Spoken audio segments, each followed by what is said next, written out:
So Bini will be with us at 10 o'clock. She's the destiny lady. She's the one who reads Kaudis for us. So she will be with us, by 10:30 before we go in for the next speaker. So good evening, everyone. How is everyone today? How is everybody feeling today? Good, thank you.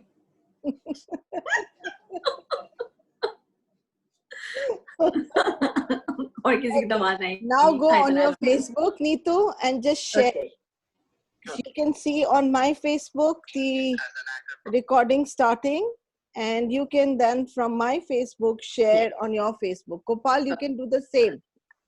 You can go on my Facebook and share from there onto your spaces. Yeah. So more people can watch like that. Hi, Anu. Hi, Praveen. Thank you so much, Pari. Hey, you call me Pari. I'm not used to Praveen from you. Okay. Hi, Praveen. Pari. Pari. Yes. I'm not used to listening my name, full name by you all. No, I'm also not used to, so I didn't know which one to call. ऐसे ही होता है. Okay, so I hope you guys are able to share, Neetu. Yeah, I'm just sharing. I shared it on my page. I'm just going to share it on my other page. Yes. So I did it on Enlightening Soul. So I shared on Enlightening Soul. I shared on my main page. Can you also share it, Pari, please? Let me go on my Facebook and share. Yes, I share. Okay. Leave it. So, okay, मेरा वो थोड़ा सा ये हो जाता है. मत change कर. Okay. So I've shared. Thank you. Teji, can you do me a favor? Go on my Facebook. You know how to go on my Facebook? Teji said, "Hey." Okay. Hi, Anu. Hi. Can you go on your Facebook? Can you share this on your Facebook so that more people can watch it? How do I do that? Just go on my Facebook and share from my Facebook. Okay, I will do.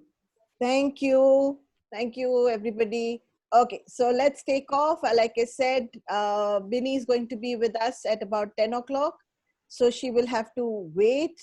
I don't know what setting I have done today, but I have to admit each person manually, which is really interesting. I'll have to change my settings.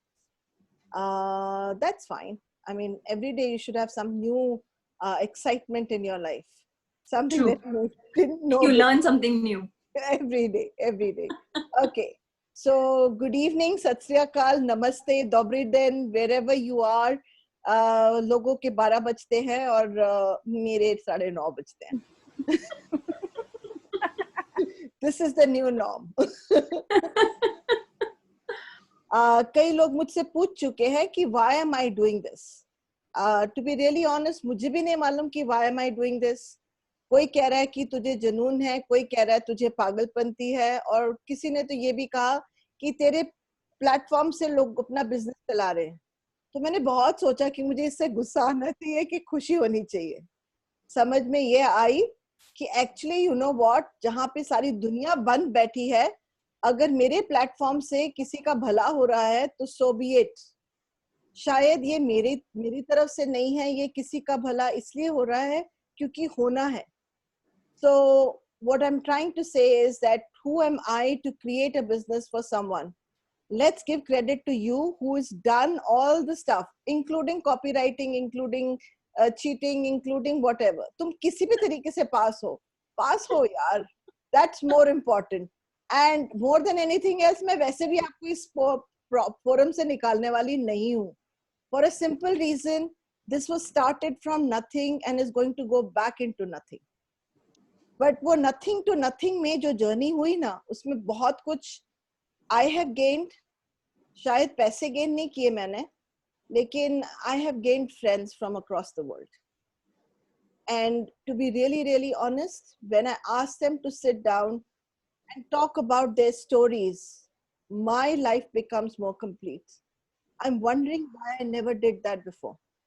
I'm really wondering why I never did that before. क्योंकि अगर मैंने शायद ये पहले किया होता तो मेरे दोस्तों की लिस्ट कुछ ज्यादा होती. अभी तो existing दोस्तों को मैंने आपके प्लेटफॉर्म पे लाके यहाँ पे खड़ा किया है. So today we have two speakers who are inspiring in many ways. One is Neetu and the other is Gopu. Short form se bulaungi, they are my friends and this is how I call them. Why do I get attracted by what you call inspiring stories? मुझे ऐसे लगता है कि हर जिंदगी inspiring है. Every life has a story, an untold story. And you know what? In Meta Health, we say the more stories that you have untold, the more illnesses you have. This is a platform where you can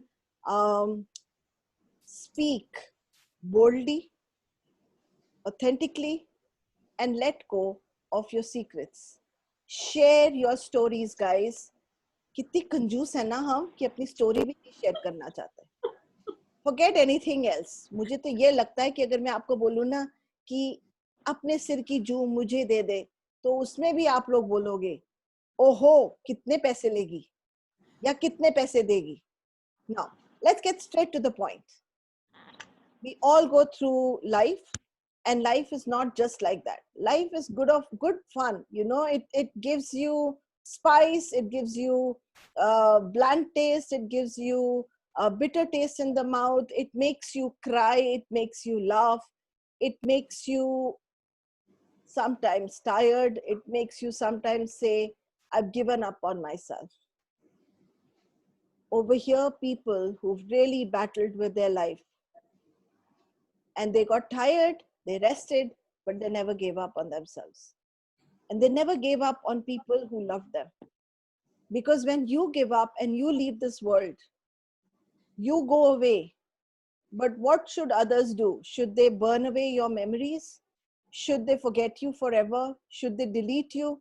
The only one thing that God did not do, He did not put exit, escape, and delete button in your system.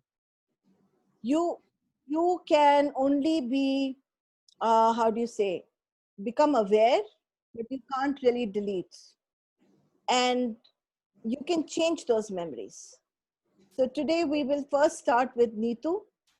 And so let me give you a brief introduction of who Neetu is according to me. I'm not talking about her professional qualifications. She will talk about her professional qualifications herself. जब कोई बच्चा इस दुनिया में आता है ना, तो हम उसको ये नहीं पूछते कि तेरी प्रोफेशनल क्वालिफिकेशंस क्या है.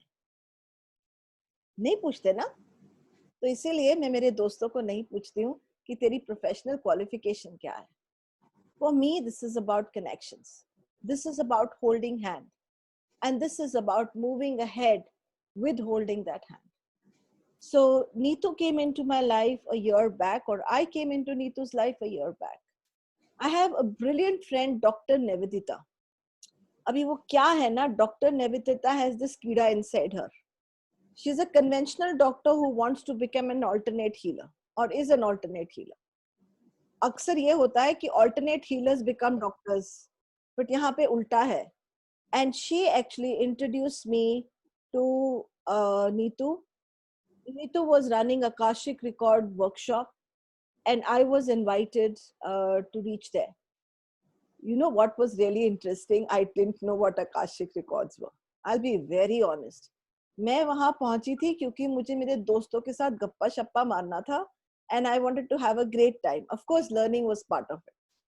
I reached the canteen, and here this young woman was standing, and I'm looking at her and say, ये मुझे पढ़ाने वाली है.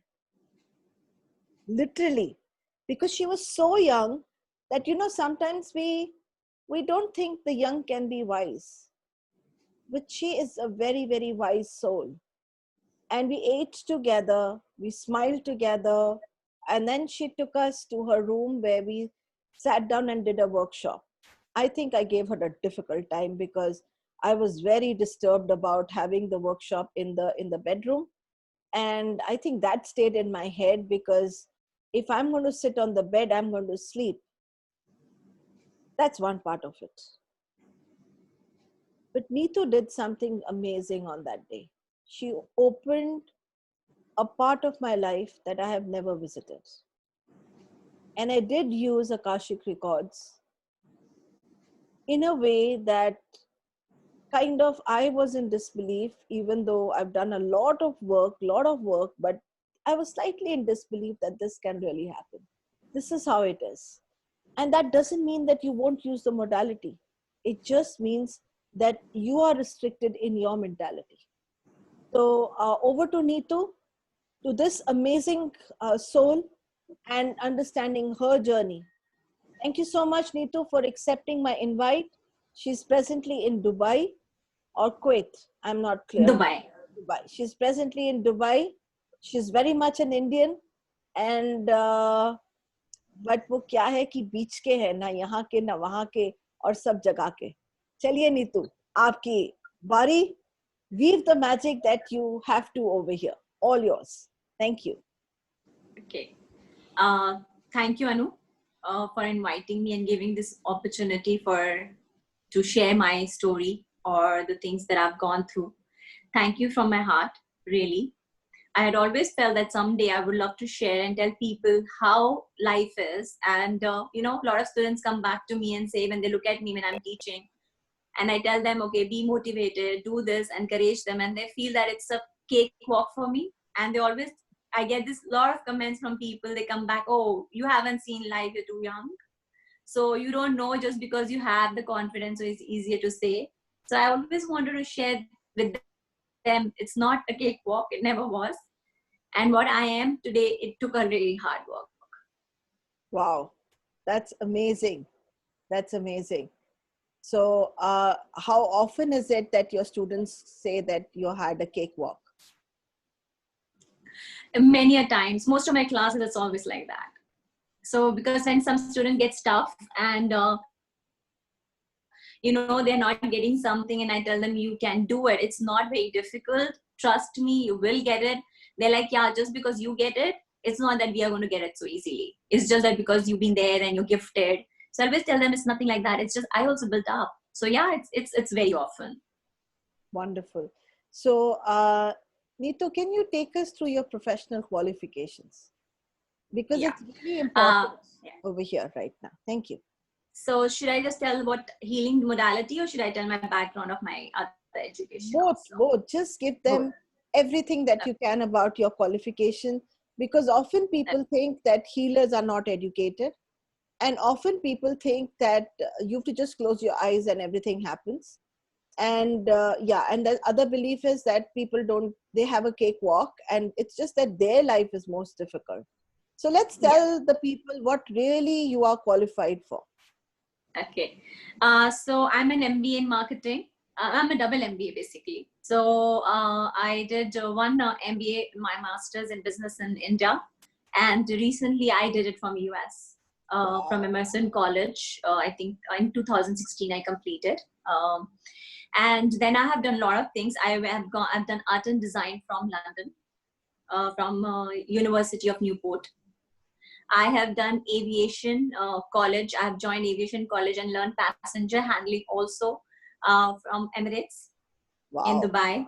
Wow. I have done visual basic. I think that's a computer thing. I have done that also.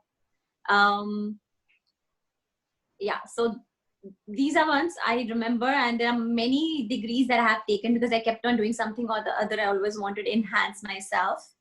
So they are the major ones in my background that I've done. And as a healer, now I started my healing journey in 2014, but full-fledged as a full-time healer, I began in 2018. Wonderful. So right now I'm a full-time healer. I'm a spiritual teacher, healer, and a reader. And I do work. Teach? What all do you teach? Yeah. So I teach, I'm a certified Theta healer, instructor also. And I've done Dig Deeper. I teach Akashic records. I teach tarot. I teach inner child, soulmate. I am a bar practitioner also, and I teach automatic writing. So these I teach also, and I do take healing sessions and reading sessions on a private session. सोचो qualifications की list इतनी बड़ी है तो जिंदगी की list कितनी बड़ी होगी. Can you just imagine what all she has done? I really I really acknowledge you and all the effort that you put in educating yourself. So Neetu, मेरे को एक काम करते हैं.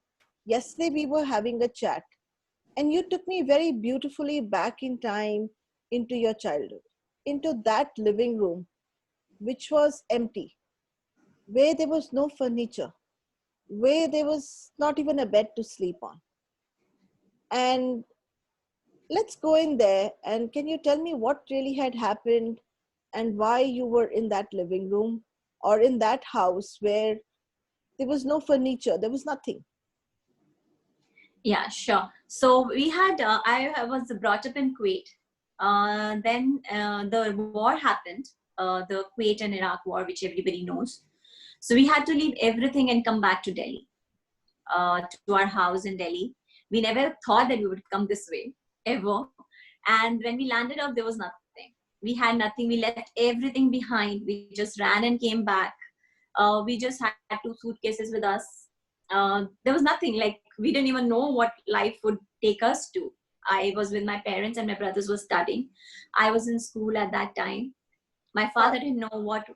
How old were you? I was at that time 17. Okay. And before that, where were you? I was in Kuwait. Before that, I was in Iraq. And before that, I was born in Delhi. Wow. Can you take us through your through Iraq days, and then we'll come back to the living room, so people just have a link. Sure. So in Iraq, oh, that was a beautiful life. Really loved it. You know, that time I was like around 6 years old. We shifted out to Iraq, and the best part was I still remember. I used to always feel that someday the only thing that I had in my mind that I wanted to travel was in the airplane. You know, I used to look up and say, oh, one day I'm going to travel in that. And after 6 months, we were traveling, and I landed up with my parents in Iraq, and there was a war going again. There was an Iran and Iraq war going on. So my father was posted a little further away from Baghdad, and there were no schoolings. We had we would just be at home. So all I did was play, eat, have fun, and that was a beautiful life. When a child doesn't have to go to school, it's always fun. Like it's right now for many children. Yeah. I mean, it's children, right? Children can be Yes. very sitting down in their house, not really knowing that, you know, life is going to come to any halt or anything like that. And you're sitting down. So how does war feel, Neetu? Because most of us have never seen a war. How does it feel to be in that war, though you were having fun because you were a little child? But you must have seen the things that really disturbed you at that time. Yeah. So we used to hear about it. So we were a little far away from where the war was happening, but we would always find out. Dad would talk about, oh, we wouldn't get like fruits and vegetables would be very difficult to get. We couldn't travel very often, you know, things we wouldn't get. So we just had to survive whatever we would buy. And once they would just come to know, oh, this has been available and the market is open, they would go and buy the stuff and bring. And when we would travel from Tal Afar to Baghdad, Dad would show, you know, how many people have died. And you know how many innocent people have just gone through this war, and then we would travel. So it wasn't a very good feeling, because I used to always feel at that time, you know, why the innocent people the civilians have to die. It's on a personal level. People are fighting for so long, coming with nothing. And any you know, story that really stayed with you at that age? Yeah. So I never understood why people had to, you know, fight over it and for such a long time and give up so many lives just to prove themselves that they're right or this is mine, which is leading it nowhere. So many families go into it who are not supposed to. So you'd seen the war already at 6 years of age. And then you come back at 17 to this empty living room. When we were chatting, you also said every time otherwise when you came down to India, your bags was full of presents for people. What was the difference this time? And how did people greet you when you were coming with 2 suitcases and a house which had nothing, in comparison to when you would come with suitcases full for people? And how did they welcome you then? And how did they welcome you when you came to nothing? It was quite different. That time people were expecting a lot. So they knew we would always get, so they will treat us very well. always very nice and things, because they were always expecting something would definitely come in, But this time when we came, the strangest part I found was when we really needed them for help, no one stepped forward. The only people I think that stepped forward was from my mom's side, and they were really worried. Rest I found, even I saw my father going through a very tough time at that time when nobody helped. And when we were even, so my grandfather left a lot of property at that time. So we were asking for our share also, relatives weren't ready to give. And they started checking what we brought. Nobody bothered how we came, we ran, and we had to go through like a month's travel through the car. And then we had to collect the money and come through the airlines. Nobody even asked us. They only asked, what did you get? Wow. And that was the most hurting thing. And still they were expecting us, they always felt that we were very rich or we had a lot of money, so we do not need one. So no one offered help. And that was so strange at that age to understand that when you really need people, how you can just step back and you're asking for your own right. Not even asking someone's thing, you're asking your own right. And they should step forward. That's all family is all about. No, isn't Whether it they're strange? cousins. And it's so beautifully that you say, when we came back with suitcases full for people, they also reciprocated differently. And often we think if someone is well-to-do, then they don't need help. We equate Yes. money with how much help somebody will need. We often equate how much of abundance they have with how much help they will need. Wow. So how many days was it before that living room actually got filled up again? So it took we had to get so our money was free. So somehow my dad arranged the money because we had to get the furniture and things done. So it took almost like 3 to 4 months. So for 3 we to 4 managed. months, how did you sleep? So we had we bought few, the mattresses and what I don't know in Hindi I'll say gadda and those bed sheets and everything. So we used to put them down and sleep. And then in India you get those charpai sort of a thing. So we put that and we used to sleep on that. And we would do everything with our hands. So yeah, I think I didn't matter much because I loved. Still, I was very happy because as long as I was with my parents. And they did their best to give me the comfort. And I knew this time will go by. It's okay. The time will go by. So what did you learn from these two experiences? The war, the coming back, and from this fact that, people treat you differently when they see you with resources and without resources. So I learned with war that, people always trying to prove their own point. And it leads you nowhere. A war just happens, and it's so many innocent people go along with it when they do not deserve it. And just for your ego or whatever you're fighting on, you take others along, which is unfair. And without understanding what they want, without even asking, do they really want to be part of it or not? Wow. And when I was in India, when I came back, I learned that how money is everything, I guess. And if you have it, everybody is yours. And when you don't, people start judging you. People start looking you in a different way. And so people start looking you in a different way. People start thinking in a different way. And they feel when you come from abroad, you're very rich. I never understood that mentality. Yeah. Oh, they have too much. Even our money is hard-earned money. Even if you're abroad. Yes. We also work from 9 to 5 and given so much time staying away from the family, from the country, and work hard. So it's a hard-earned money. It didn't just pop up. No, it doesn't. Yeah. So I just learned that, money is one thing that spoils so many things. It becomes a priority somewhere. And also it spoils relationships also. Everybody is just looking for money. We're not going to take it along with us at the end of the day. It's going to be here. Absolutely. So I learned that money is like everything. People are just stuck to that status, the money and the richness, and they didn't care the values of the person, the feelings, how they're feeling, caring, understanding. That just doesn't matter. So that's what you wanted actually as a little girl. You wanted them to care for you, whether you had money or you didn't have money. Yeah. Because, see, money we all will earn someday, but that love is the main thing. If you can give someone that encouragement, that love and the support when someone needs, that's the main thing. That's all I think everybody looks at the end of the day.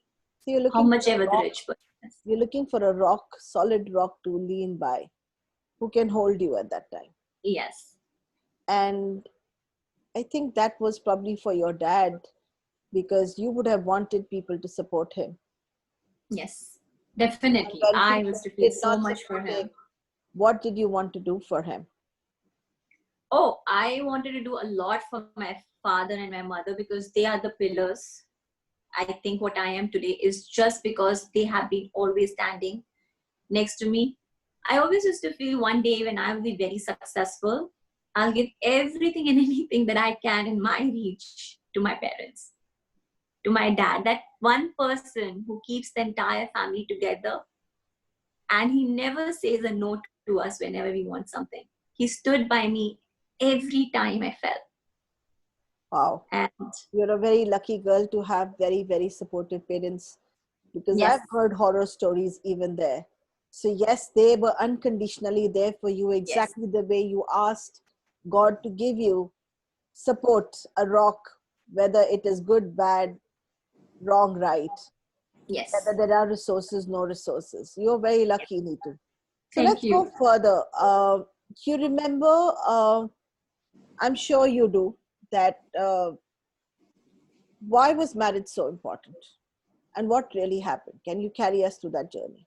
Yeah. So I finished my college and I had a different state of mind. I wanted to be, I always wanted to be very successful and, basically make my parents very proud. Yes, she can do it. And my dad believes a lot in me. So I just wanted to show that how much I can do. So when I came out of college, my first thing was not marriage. Marriage was never my priority in life. It was always I wanted to do something and become something. But when I returned back, I started understanding at that time, at that age, that how important marriage is. I mean, as an Indian, that's all people talk about. The moment you turn 21, 22, marriage is so important. Start looking for the guys. They don't even ask, do you really want to get married? And it was becoming so much pressure all the time. Get married and get married. But I was never understanding that I wanted to, I always used to believe that, I will marry, it's not that. But I wanted to make a career. I was into art and design, so I wanted to do something in that and, become successful and then get married, that I can balance both. But I started seeing people around, even staying abroad, they were still the same. Even the Indians staying so long abroad. So my people that I knew around would come and tell, oh, my daughter's getting married. So that would make my parents feel bad. Absolutely. And it pressurized. I was like, oh my God, it was like the biggest thing in world is to get married. I think that's what I felt. Like, oh my God, your whole life is all about getting married. I'm sure a lot of people on the Facebook and everywhere definitely are relating to you with this one, that whether you're a boy or a girl, something happens to us by the time you reach the age of 20s. It's like, there's a fire brigade, ab to shadi karani zaruri hai, Bas. otherwise you're incomplete. Yes. So they really make you feel that. I mean, yeah, you're nothing. The marriage thing, everything is going to happen in your life. It's yeah. going to give you that settlement. It's going to give you that rock. It's And going to give the that words support. they use, isko settle karna hai. Yes. It's as if you're not settled before this. Yes. Something is going to change and you're going to settle. So please tell us how you got settled and what happened. Okay. So, ultimately I got married. But the thing was that as what we used to search, we still do searching on that, on the, in the papers you put in, the websites that you put in. So my dad found a guy through that. And because being in Kuwait at that time, being in Dubai at that time, I already shifted out over here. So being in Dubai at that time, we couldn't take so much look around what the guy was all about, but we knew the guys in the US. So we trusted the divine. And I got married. he was from Jaipur. And my only thing that I didn't want it, because in my community, guys ask a lot of dowry. It's always about the girl has to bring in something. And that concept never went along with me. So I always told my dad that this is something that I don't want. If someone is, capable enough, he will take care of me if he's educated. Doesn't have to have my parents' money. But I didn't realize. So I got married and I went to US. The life took 360 turn. And I think that was the toughest time. I didn't realize what happened. So first he didn't want me to take me to the US. So my dad had already put in before that, after marriage, she has to go to US with him. So every day, the moment I stepped in the house, I was crying. They would always tell me how much my father gave me. I was married like a princess. I can never forget. Anything I asked, he gave it to me. My parents didn't even think before spending. Wow. And they gave me everything that I required. And the moment I went, still there was a cribbing that you didn't get anything. Oh there was God. not a single day I hadn't cried. Only it was about money. Again, you didn't bring in this, you didn't bring in that. And they removed the maid also out of the house. They thought the daughter-in-law is coming. She's supposed to be a maid. And I used to cry every day and I used to ask one question. My father gave so much. Where is everything? It's like, no, your dad didn't give you anything. And that would really hurt. And okay, so everything was, then ultimately there was nothing. Then we had to go to US. He took me. Yeah, no option. I was crying till the day I traveled. I was crying in the plane. I was crying the day I landed. And then the moment we land up, he had someone else in his life. Oh my God. And we just landed and I was like, someone's banging the door. What's wrong? And he got scared. He's like, oh, this is my old girlfriend. She's come in. I said, okay. Life has changed. Okay. Okay, things are different now. So I took it positively. I said, okay, doesn't matter. Past is always the past of a person. Now I'm married, so things might change. But things didn't change. It got worse. It was all about money. Every day I had to hear this. Your parents didn't give this. Your parents have to give me a car. Your parents have to give this. And I was very stubborn because I would never go back and ask my parents for anything.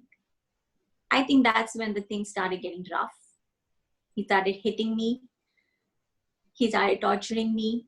Again, there was not a day that I didn't cry. He started teaching me. He used to tell me I was just like a maid. I was working.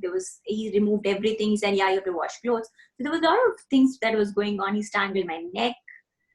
He hit me. And basically, I was at that stage that I didn't even know. A girl who was so confident had lost everything. I didn't even know how to set up an alarm in the clock. That scared and that way I had become. So everything that I had to do, I became so fearful. I want everybody right now to think. One part of life where we think is the most essential. शादी करा दो, शादी करा दो, शादी करा दो, शादी बहुत जरूरी है, शादी करा दो, शादी करा दो, शादी करा दो. And then we go do our best. We spend money. We get the girl married.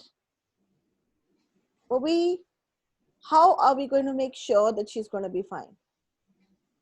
What is our society doing when the girls are getting beaten up inside their own house?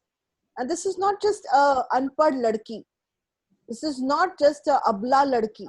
This is somebody who had educated herself, who's a good looker, whose parents are taking care of her. Why should any girl be subjected to this kind of a story? Or any human being. I'm not talking just about girls. I'm talking even about why should another human being be enduring this kind of a story? Why is marriage so important? Why are things so important? We all actually need to pause and think about it. We are in 2020. And yet this goes on even today. Even today, beating is considered very normal. So, Neetu, take us through the journey. How did you escape all this rubbish? What did you do? And this, guys, you must hear, because whoever, maybe there is someone out there who's locked up exactly in the same way and needs to escape. So hear Neetu carefully. Thank you. Yeah, so I feel now when I look back, it was like something, I was divinely guided. I always feel that God took a very good care of me. So the day I landed up, he got scared, so he gave me the police station number. So I didn't know all these. I'm telling this because so that it was a synchronicity which was decided, I think, with the divine, because everything was needed when I had to run away. So I was given the police number I had at that time. I didn't know when I will use it, so it was just kept there. And then after 15, 20 days, he was sitting. The best part that happened with me was he was trying to hide my passport. And I don't know, luckily I saw. So he said, no, this is supposed to be with me. And he had always seen our dads taking care of mom. So there's a trust that you have with your spouse. You see that in your house and that's what you go along with it. So I said, okay, maybe that's how it is. So I trusted him completely and didn't ask any question. So after 15, 20 days, he's like, go back home. I don't want you to be with me. So I said, okay. Then I got really fed up. I said, okay, no problem. Give me a travel agent's number. I will give a call and I'll fix up my tickets and everything. He gave me the number. And I don't know what happened after a week. My mother used to call me every day. She used to tell me, you're not happy. What's wrong? And I used to hide it because I know how much my parents had put in for me to get married. And I didn't want to disappoint them at the end of the day. Neetu, you know how common that is? Women hide their beating. They put on makeup on their face even before showing it to anyone. We hide, Yes. we hide. Continue, please. So every time my mom used to call me up and she used to tell me, come on the webcam. And I'm like, no, mom, it's fine. She's like, no, come on the webcam. I like to see you. It's been a long time. So whenever she used to see me, she used to tell, you don't look happy. Are you okay? Is he taking good care of you? Are you fine? I say, yeah, everything is fine. There's nothing wrong. I'm really good. It's just that I'm tired. I haven't done work properly. So maybe, I've not slept. That's why. And every time it was like a regular thing. Every time she would call and she would ask me this. Tell me what's wrong. Tell me we are your parents. Just tell me. I said, no, mom, you're just too much. You're asking me too much. Don't worry. I don't know what happened. I think one night he strangled my neck. And when I called up his mother said it isn't fun. I was like, seriously, you don't strangle someone's neck in fun. And you don't hit your wife in fun. So I don't know. It was a divine message. What I called, my mom called that time and I burst out crying. I just couldn't take it anymore. And I told her everything. And my mom started crying. She was so worried. She's like, oh my God, why didn't you tell us before? You're always going to be there. Never think, even once, that we're never going to take you back. We gave you doesn't mean that we gave you forever.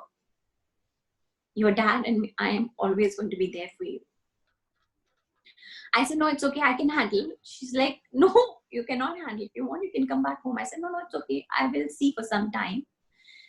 So my second brother, I have two siblings. I have two elder brothers. So my father called up my brother who was in London at that time. And she called up. My sister-in-law is very strong. My second sister-in-law. So he called and she asked how is she doing and everything. So my mom burst out. My father burst out and he told them. She didn't tell me. She started calling me and she's checking, are you okay? I said, yeah, I'm fine. And every time she would call, I would show that I'm good. And one day, I think she just burst out and she said, tell me what's going on. I know it. So you better tell me what's going on. I said, you really? She's like, yeah. So I told her everything and she said, oh my God, you're taking it? We are not educated you for this. You should have hit him back. This is the US. Get up. You have the right. And here one time you will go to the police and police is going to put him behind the bar. So do not worry. Do not get scared. I said, okay, I don't want to get into all that. So she said, I loved it when she had said this. She said, it's a choice. Do you want to stay or do you want to come back? She said, the day you decide, because no man has the right to touch you, first of all. And you are in the US. No one can hit a woman, whatever happens. And She was good. She was like, you could have burned his hand. Grow, get out of this. You're educated, you're young, you can do so many things. You do not have to take this. She said, but I'll leave this decision to you. She said, I'll call you next day and I'm giving this night to decide, do you want to stay back or do you want to come back home? My parents were ready to come to these states. They had done the visa and everything to get me. She said, no one's going to come and get you. You're strong enough. You can fight it and you can do it. So I thought about it the whole night. What should I do? And I made a decision. Yes, I do not want to be here anymore. I just do not want to be this. This is not my life. And I'm not going to let anybody or anything ruin what I have in the future. So next day I told my sister-in-law, yes, I'm coming back home. But my phones were tapped. He used to hack my computer. So I didn't know how I'm going to book the tickets and everything, but I took a call. And I still remember I used to always say no to my parents or my father whenever he used to give me money or credit cards. And everything I used it when I really needed it. He used to always tell me, keep it. You never know when life would make you need it. And that's the time I required everything given by him. I booked my tickets and everything came handy. He had shown me the library. So I went to the library, I used to hide my passport. I found my passport. That was the first thing my sister-in-law said, is your passport with you? I ran and I searched and I found it. I kept it there itself, but I didn't move it. But then I started booking tickets. I started getting in touch with the travel agents. I used to hide everything, the tickets and everything. Got it print out. I don't know how I used to do it. Every day I used to be so scared. And then I think I got this patience and I used to wish he would never come back home. I wish he would die. So I could live in peace. And I became very patient. Even if he used to hit me, it never used to. And he used to find so much difference. And what changed? You don't retaliate, because I just wanted to leave. And the patient had come in. Nothing mattered to me. What was happening around? I just knew that I had to run away. So I was just thinking on that. So before a night, when I was supposed to travel, I think he hacked and he found out. He's like, are you trying to, hide something? And this is something my sister-in-law said, do not pack before the day. Whatever happens, we do not want you to bring anything. Your coming back home is very important. Because there was a time, I remember there was a time when, I didn't have mobile or anything with me. And he would always tell me, even if I push you here and leave you, no one will even know if you die. And I realized, if something happens to me, nobody would even know. And that made me think, I'm not going to let this happen. I'm just not going to let this happen. So that night he checked my suitcase. He didn't find anything. So he became, okay, fine. She's not running away. She's not doing anything. My sister-in-law called up from London to the police station. And she said that, my sister will be coming and she needs a protection. And I didn't know about it. So my sister-in-law called up and she said, what are you doing? I said, I was just, keeping stuff and cleaning the house. She's like, are you crazy? Why are you cleaning the house? You're supposed to leave. I said, but the flight is tomorrow, right? She said, no. I don't know. I feel this gut feeling. You have to leave today. She said, go to the police station. And she said, nothing doing. Go to the police station. I've already spoken to them. Tell them what has happened. Take the police protection. I don't want you to be in the house anymore. So I went to the police. I think he came to know. So he took my spare key with him and I kept on searching. So she said, leave the house open. That's fine. Your going is more important. So I went to the police station. They knew everything. They asked me, do they want me to arrest him? I said, I don't want anything. I just want to go home. I was in a very, very bad state. I just wanted to be home.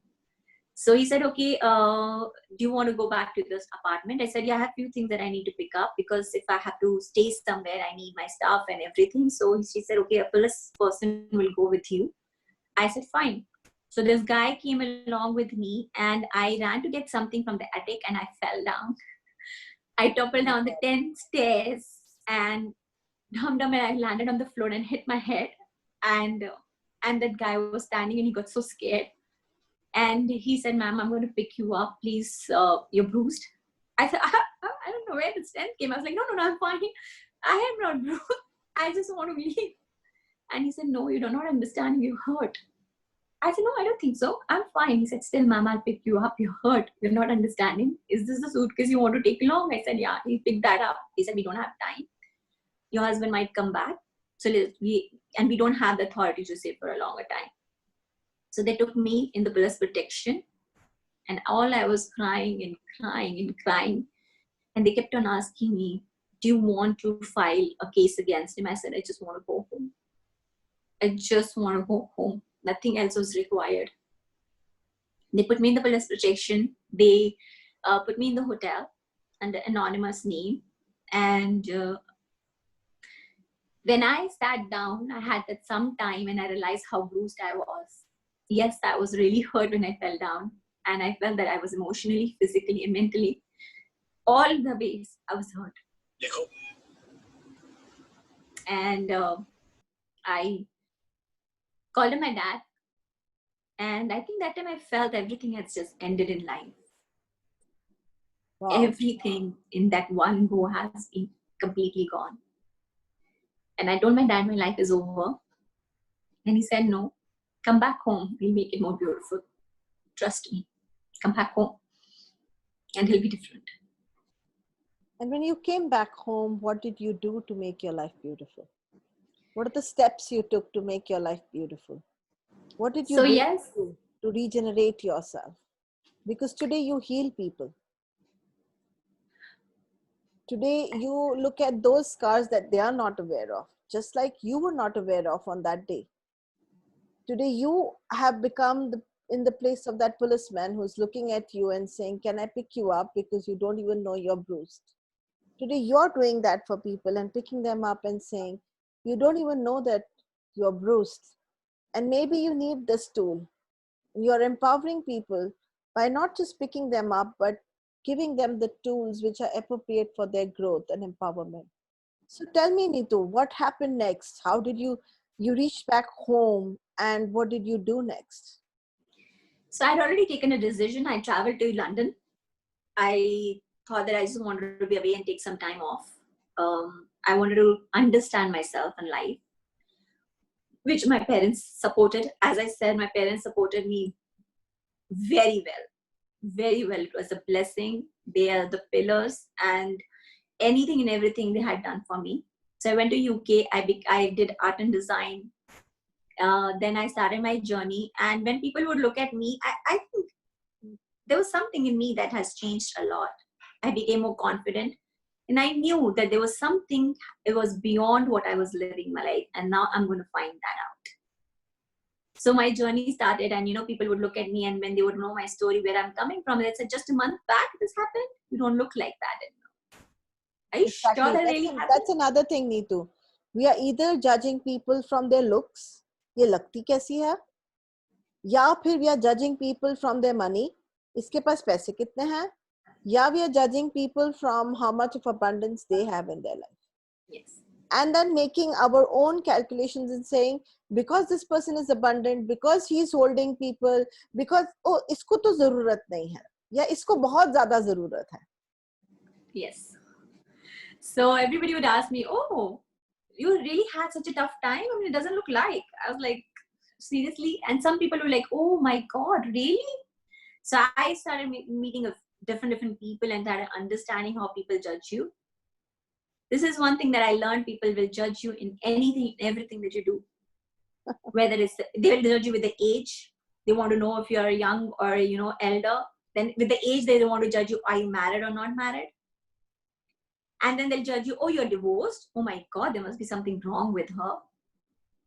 So I found that every stage, people would started judging you. So I started getting out of the crowd. I said, this is something I don't want to be. There's not something very much beyond life than judging others, being one in the crowd and do the same thing all the time. There has to be something new. So I finished my education. I came back to Dubai and I joined Citibank. I got a job there. I had a learnings there also. And it was a lot of learning in Citibank in a corporate world. At that time then I learned how corporate world works. And I still remember I always wanted to be a corporate person. Very successful female. Success was something that I always wanted, and I wanted to really empower people. This is something that I came out from then, and I told myself one day I'll be in that position where I can help all those people out there who do not take that step that they really need to take. And I'm going to support them, encourage them, empower them, because everybody has the right to live.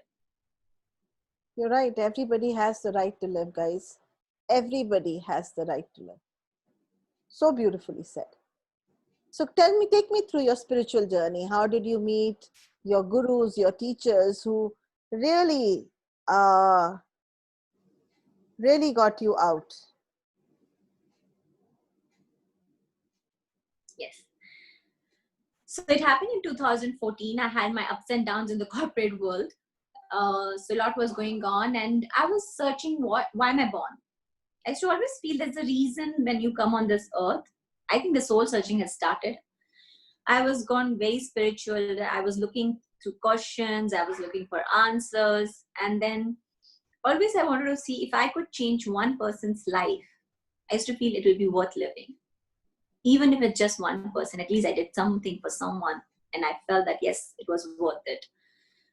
So there was this person in my building. I was coming up and she just caught me. It was not coincident, I'm sure. It was a divine time. She said, there's a healing happening. Would you like to come along with me? And I'm always curious to learn. I'm always open. So I said, yeah, let's go. Let's try it out. And yes, my life changed. It was so beautiful when I walked in and then they did the healing. I had never felt like that. It was so much peace I felt, so good I felt. Then I asked that lady, what is it? She said, it's theta healing. And I thought all the time it was her hands. I said, no, there's something about your hand. Can I take them home? Every time I would just go for her so that she could heal me. And she said, no, it's the love of the creator. And that is what you're feeling. It's not us. And that's when I started getting into it. I started getting healing I want to do in life. And they would always tell me, I still remember that you one day, she used to always tell me this, that peer of mine, you can say mentor, my guidance. She used to always tell me, one day you will be an amazing healer. Trust me.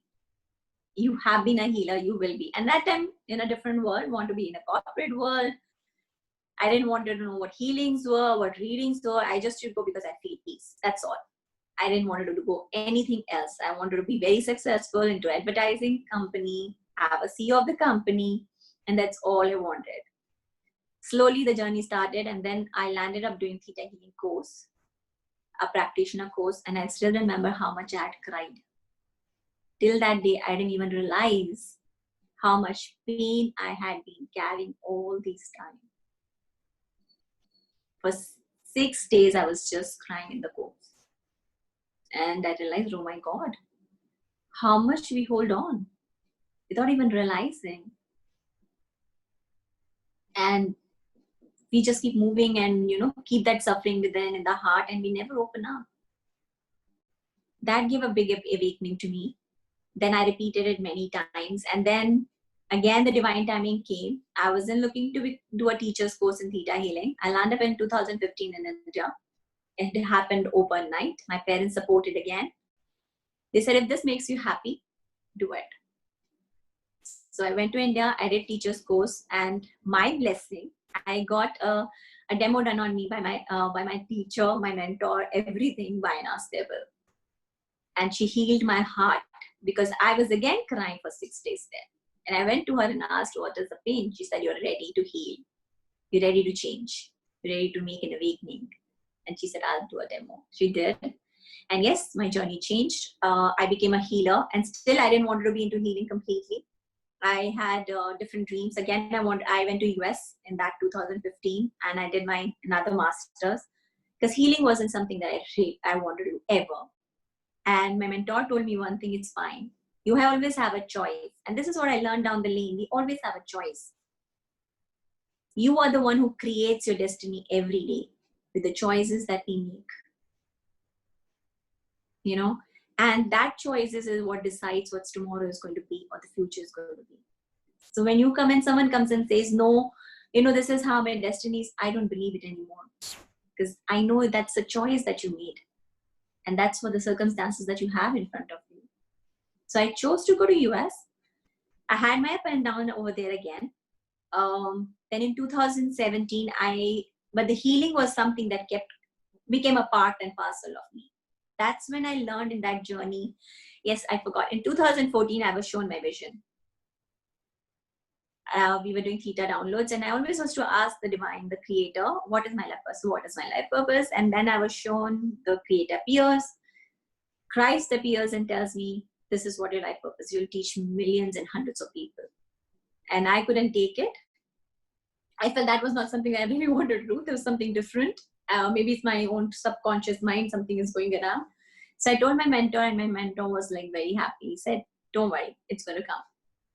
When the time comes in, things will fall in place. So I went to US. I had my ups and downs. It was another journey again. And 2017, I had to come back to Dubai. So I was sitting down and I said, okay, there's a Dig Dipper course going on. Let me just do it.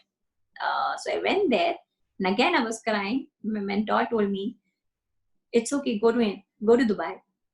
There's something that's there for you. Life is going to change. Always look at, and never think that there's an exit door and you can never do it again.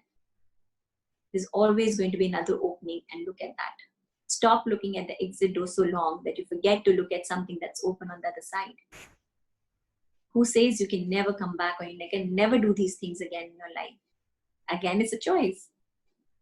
What you look at. And I really liked it, what they said, and that changed complete perspective. I said, yeah, I can always come back. I can always do what I want. So what am I looking so long at it? Why am I crying about it? So I came back, and that time I understood one thing more, that I wanted to change my karma. I did not want to come back again in this life, again another lifetime, and go over the same story, same pattern again. My soul knew in 2017 that this is something I do not want to do it again. I do not want to have a rebirth. At least that's what I really wanted. And I started searching something that could give me that. Go look at my karma, release it, heal it, and release everything from others. I did not want to carry any grudges, any pain from anyone. I just wanted to just move on so that I can have a better life. I didn't want to have the same thing again and again, reincarnation. And I started getting in touch with tarot because it used to give me nice answers. Then I started looking at access consciousness, the bars, how it works in the memories of your brain and changes. So a lot of transformation was going at that time. And landed in Dubai. And again, I always found people would come and get, they would always come for readings and everything. So finding people to come to me was never a problem. People would just connect somewhere and come. And then I went and learned this. And yes, 2018, my entire life changed. I became a full-fledged healer, a full-fledged teacher. I wasn't looking to become a teacher at all. And the divine timing started. And I didn't know, overnight, I started having students, and I didn't even know I had this skill. And I sat in the class and I would just start teaching, and the divine would just tell me. And that's when I started receiving messages. And it became more and more. It's like, walking in and receive message and it would happen. And I'm like, really? This is working? This will really happen this way? And the divine would say, close your eyes, sit. I'm going to be there with you and teach. And that's all I used to do. I never prepared. I never looked how I'm supposed to pick up a book and do it. Whatever channel, whatever came, I taught. And the Kashik, the way I taught, was never taught to me. I was channeled so many things, but what I teach my students today is completely different what I learned. So yeah, and it's been a beautiful journey. Absolutely. And I believe that true learning comes when we are teaching. Yes. And we learn so much. So much. So Neetu, could you sing a song for us, or maybe say a quote for us, which connects your whole life, or says to us that this is how you see your life? First thing, I feel that that's a choice. Because every day, every moment we make a choice what we want to be. Do you want to live the same life that's been given and thinking that's a destiny, which I hear a lot from people. This is written, this is how it is, it cannot change. Or you sit down there and think, do you really want to be like that? Or you want to co-create your life in the way you are being given? Because God gave you an empty book. It's you who becomes a writer and make your own story. Absolutely. You choose parents, you choose everything and come. So I feel that in my life, the choices that I made is what I am today. I took that call. That was given an opportunity to me, and I trusted divine that he would take care of the rest. All I had to do was my part. Absolutely. You were going to sing a song for us. 2 lines, 1 line. Itni jaldi nahi. Okay, this is my favorite song. I don't know much, so I'll try. I'm not a very good singer. This is from Mission Mangal. So whenever I hear this song, it brings in so much in me, because I remember there was a time when people used to say she's nothing. I have gone through those stages where people thought she was nothing. And I like it because I feel that, yes, if you have that passion and the dream and you work towards it and listen to your calling, you make it. So should I put a music and then sing? Whichever way you want to. I will be putting off the recording because YouTube otherwise has an objection. So Okay. Before you go to sing, I'm going to just say that was a beautiful session created by you, beautiful life created by you. It's not enough to be educated. It's not enough to be talented. It's not enough to be just good looking. What you really need to understand is you also need to be supported. And that can only when you get that support from other people can you really create what is required. And sometimes when no one is supporting you, if you feel and you have this complete faith that the divine is standing with you, everything falls in place. Guys, just for every one of you, when she's singing, you can put down the questions in the chat or your feedbacks, and we will take the questions right at the end of the 2 speakers. So Neetu, it would be great if you could stay back for the questions and we could have them at the end. I'm just putting off the recording for a minute.